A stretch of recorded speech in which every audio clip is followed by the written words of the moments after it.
আমার বক্তারা ইতিমধ্যে সকল কথা বলে গেছেন। আমি আপনাদের কাছে একটি প্রশ্ন রাখতে চাই।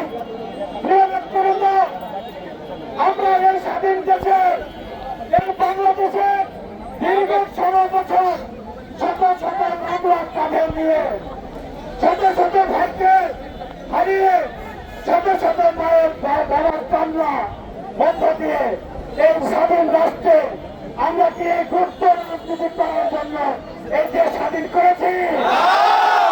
আমরা কি পাকিস্তানের এজেন্ডা বাস্তবায়ন করার জন্য এই বাংলাদেশের স্বাধীনের জন্য যুদ্ধ করেছি? আমরা কি মহান মুক্তির যুদ্ধে পাকিস্তানিদের বিরুদ্ধে যে আমাদের মুক্তিযুদ্ধরা জীবন দিয়েছে, এই ধরনের গুজবের রাজনীতি প্রতিষ্ঠার জন্য কি তারা জীবন দিয়েছে? এই বাংলাদেশে স্বৈরাচার খুনি হাসিনা পালানোর পরে আমরা দেখতে পাচ্ছি পাকিস্তানের একটি এজেন্ডা বাংলাদেশে আমাদের বিভিন্ন ক্যাম্পাসে সাধারণ ছাত্র সেজে আমাদের সাধারণ শিক্ষার্থীদের জমা দিচ্ছে। তারা বিভিন্ন ক্যাম্পাসে মত সৃষ্টি করছে। তারা বাংলাদেশের পক্ষে শক্তির বিরুদ্ধে অবস্থান নিয়েছে। বন্ধুরা আমার, বাংলাদেশ জাতীয়তাবাদী ছাত্রদল স্বৈরাচার খুনি হাসিনার পতনের জন্য শত শত সহযোদ্ধা জীবন দিয়েছে। বন্ধুরা আমার,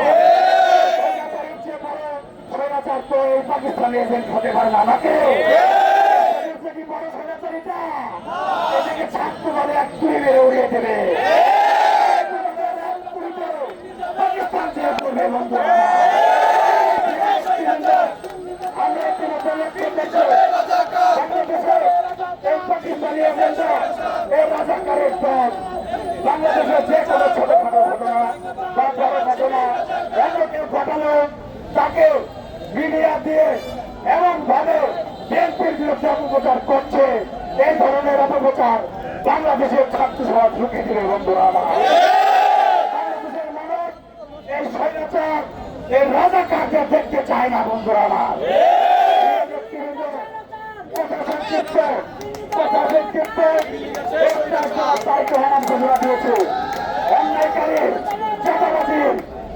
অন্যায়কারীর এবং চাঁদাবাজির কোন দল হতে পারে না।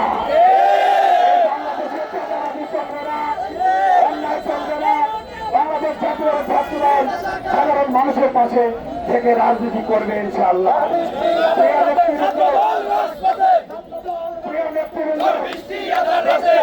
তারেক রহমানের ঘোষণা এবং আমাদের মানিকগঞ্জ জেলা বিএনপির সম্মানিত আহ্বায়ক দেশনেত্রী বেগম খালেদা জিয়ার অন্যতম প্রতিষ্ঠা মন্ডলীর সদস্য আফরোজা খান আপার ঘোষণা, মানিকগঞ্জ জেলা এবং সারা বাংলাদেশে কোন জায়গায় চাঁদাবাজি চলবে না।